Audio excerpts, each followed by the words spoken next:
World Bank economists are warning about the risks of asset bubbles in China, even as the government tries to hold back excessive lending and keep prices stable. China News shows you what they had to say.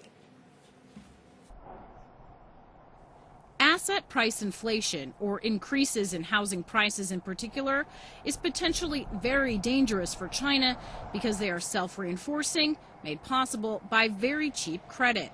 That's what Hans Timmer, director of the Development Prospects Group at the World Bank, said at a press conference Monday in Beijing. He warned, quote, "If the price in a grocery store goes up, then demand comes down. But if the housing price goes up, then actually demand might increase because people expect further increases. This is a much more dangerous phenomenon." According to official data, housing prices in 70 major Chinese cities increased by 7.8% year-on-year in December, the fastest pace in 2009. But many people complain that price rises are much higher than indicated in the index and have become unaffordable.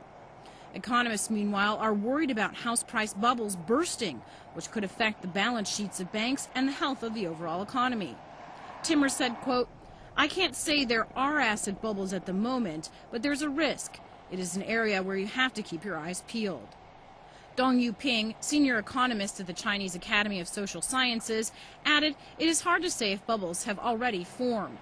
He warned policymakers to be cautious, saying, quote, "If house prices continue to rise faster than people's income growth, the risk of bubbles would be higher." The Chinese government has taken measures to keep risk under control by raising taxes on sales of second-hand homes and tightening land transfer rules, among others, to hold back surging prices.